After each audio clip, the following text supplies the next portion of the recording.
6 Minutes Season 5. The Season of Unknowingness. The final chapter of the 6 Minute sequel. There are kids in this world who are different. Special. One of them found us. And became family. But her time ran out. And now, that girl is missing. In this episode, I'll be breaking down the latest episode, 6 Minutes Season 5, piece by piece.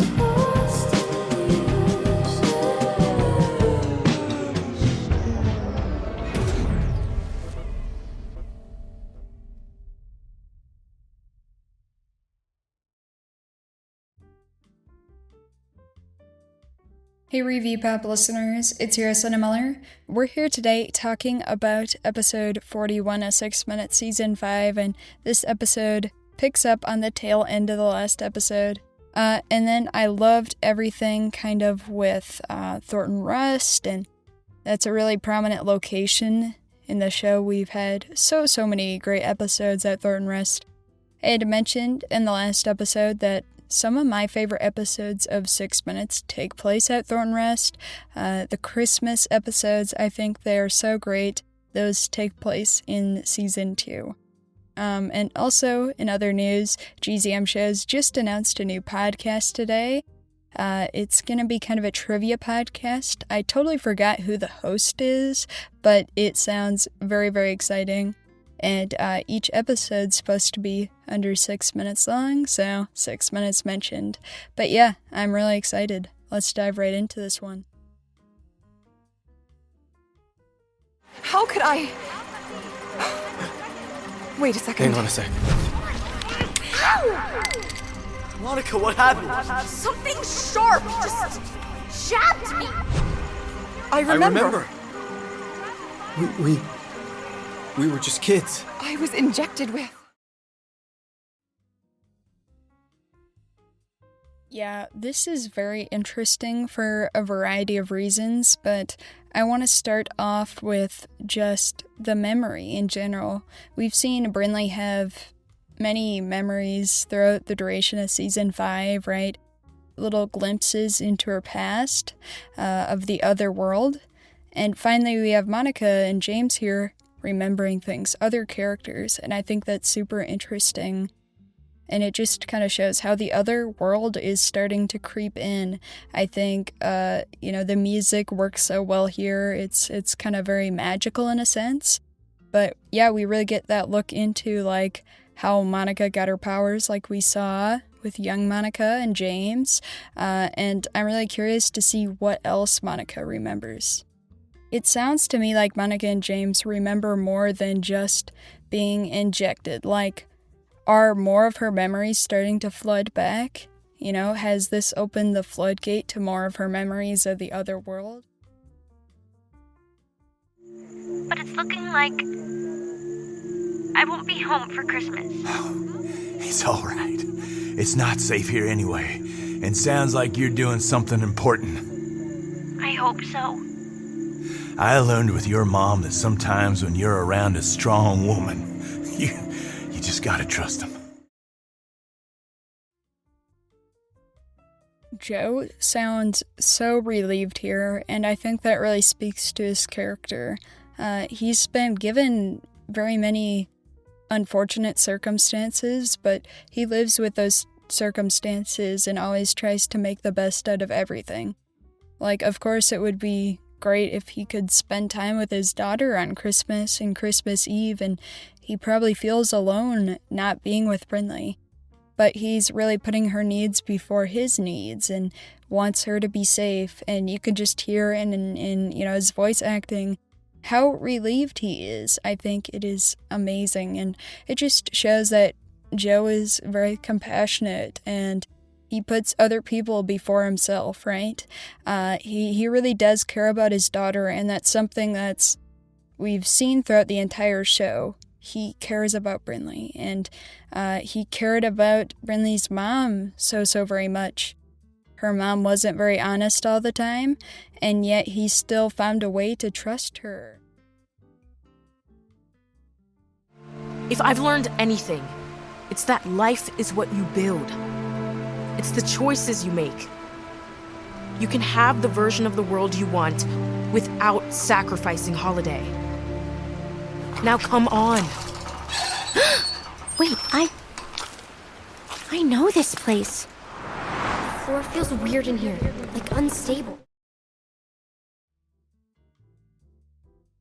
Yeah, I first want to point out Gabriella Scott's amazing acting here. I think she does such a great job taking the character of Angelica, playing a character that's way older than what she actually is, in her 40s, probably 20 years older than Gabriella Scott actually is, and she's able to make it so convincing and have you convinced that this is a wise Angelica Graves that has gone through so much.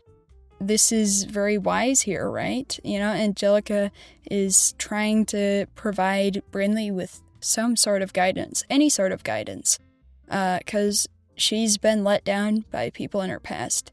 That's why it's more hard for her to trust other people, right? Her mom had abandoned her, and she thinks that, she can only she creates her own future, right?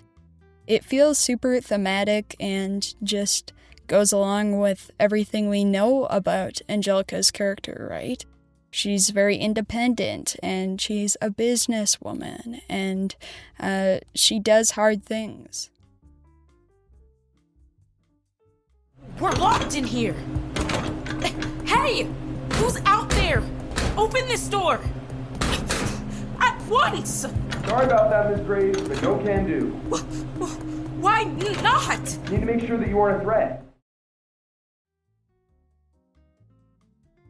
Angelica is used to being a rich CEO that can do whatever she wants and doesn't have to face the consequences of her actions, sitting in her office chair. Life's a lot easier probably for her as a CEO. Now she finds herself trapped in an ice pit. She's lost her entire company. She probably doesn't know what to do, what to even think. Her future is very uncertain. Really, the only person she has right now is Magnus. And even Magnus, I think, is being a little goofy. And I think that's awesome. And, he enjoys the cold room. But certainly, I think it's interesting that Badger was able to kidnap both of them, lock them up, and make sure they're not a threat. I really find myself asking, what exactly is Adelaide Whittier going to do with Penn, right? Is she going to open up a portal? Is she trying to fix the world? Because that's Angelica's biggest fear, that someone beside herself will try to interfere, open up portals, and change the world. And I don't think she likes that idea at all. Dad! I'll watch your mother's back and feed her the logs to throw. Good! I'll find Sai and Mr. Bastard. Take that! Oh my God! Get away from my family! Hey, take cover! Everyone, back to the vehicle! Retreat!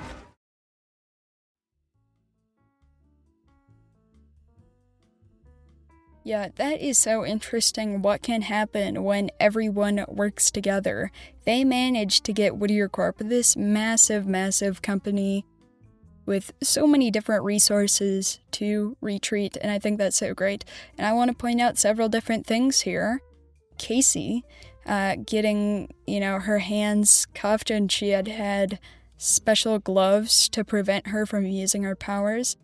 What a great callback to not only the finale of Season 1, but the finale of Season 2. In Season 1, she was forced to wear those gloves by Angelica to limit her use of her power.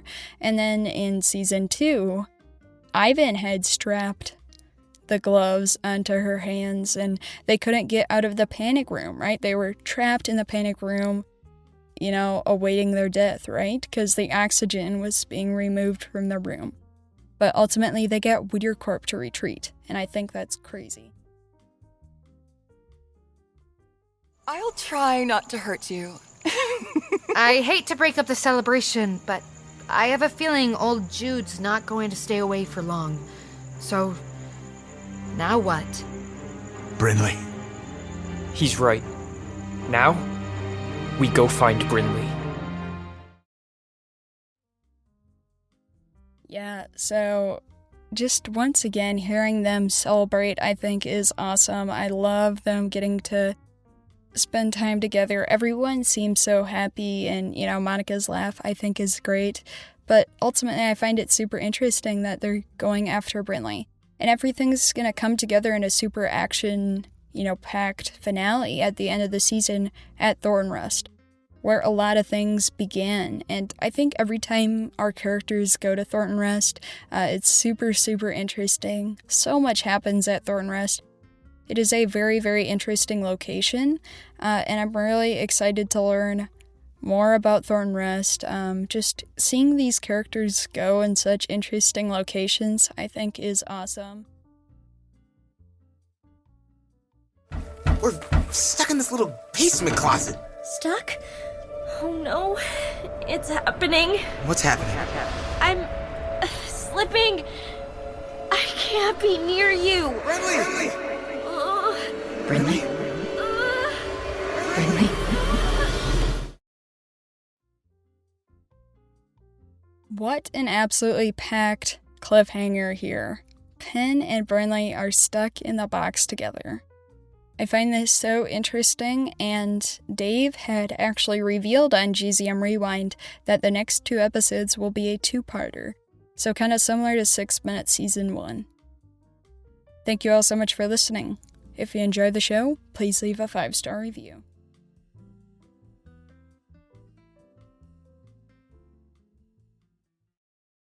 Until next time, this is Landon saying peace, love, and time travel.